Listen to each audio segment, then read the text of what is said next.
Talk 118. Mr. Rangachari, a Telugu Pandit in Puri's college at Villore, asked about Nishkam Karma. There was no reply. After a time, Sri Bhagavan went up the hill and a few followed him, including the Pandit. There was a thorny stick lying on the way, which Sri Bhagavan picked up. He sat down and began leisurely to work at it. The thorns were cut off, the knots were made smooth, the whole stick was polished with a rough leaf. The whole operation took about 6 hours. Everyone was wondering at the fine appearance of the stick made of a spiky material. A shepherd boy put in his appearance on the way as the group moved off. He had lost his stick and was at a loss. Sri Bhagwan immediately gave the new one in his hand to the boy and passed on. The Pandit said that this was the matter of fact answer to his question. Talk 119. Again at the same time there were 4 dogs in the ashramam. Sri Bhagwan said that those dogs would not accept any food not partaken by himself. The Pandit put the matter to the test. He spread some food before them. They would not touch it. Then Sri Bhagwan, after a time, put a small morsel of it into his mouth. Immediately they fell to and devoured the food. Talk 120.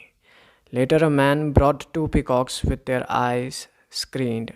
When let loose in Maharaj's presence, they flew away to a distance. They were brought back, but still they flew away. Sri Bhagwan then said, "It is no use trying to keep them here. They are not ripe in their minds as these dogs. However much they tried to keep the peacocks, they would not remain there even a minute."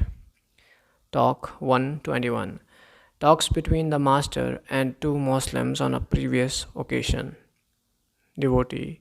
Has God a form? Maharaji. Who says so? Devotee. Well, if God has no form, is it proper to worship idols? Maharaji. Leave God alone because he is unknown. What about you? Have you a form? Devotee. Yes, I am this and so and so. Maharaji. So then, you are a man with limbs about 3.5 cubits high, with beard, etc. Is it so? Devotee. Certainly. Maharaji. Then do you find yourself so in deep sleep? Devotee. After waking, I perceived that I was asleep. Therefore, by inference, I remained thus in deep sleep also. Maharaji. If you are the body, why do they bury the corpse after death? The body must refuse to be buried. Devotee. No, I am the subtle jiva within the gross body. Maharaji. So you see that you are really formless, but you are at present identifying yourself with the body. So long as you are formful, why should you not worship the formless God as being formful? The questioner was baffled and perplexed. 1st January 1936. Talk 122. A crowd had gathered here during Christmas. Devotee. How to attain unity consciousness? Maharaji. Being unity consciousness, how to attain it? Our question is its own answer. Devotee. What is Atman? Self. Anatman, non-self, and Paramatman, supreme self. Maharishi. Atman is Jivatman, the individual self, and the rest are plain. The self is ever present, Nitya Siddha. Each one wants to know the self. What kind of help does one require to know oneself? People want to see the self as something new, but it is eternal and remains the same all along. They desire to see it as a blazing light, etc. How can it be so? It is not light, not darkness, not tejo, not tamaha. It is only as it is. It cannot be defined. The best definition is I am that I am. The Shrutis speak of the self as being the size of one's thumb, the tip of the hair, an electric spark, vast, subtler than the subtlest, etc. They have no foundation in fact. It is only being, but different from the real and the unreal. It is knowledge, but different from knowledge and ignorance. How can it be defined at all? It is simply being. Again, Sri Bhagwan said that in the whole Tayumanavar literature, he preferred one stanza which says, ego disappearing, another, I spontaneously manifests in full glory, etc.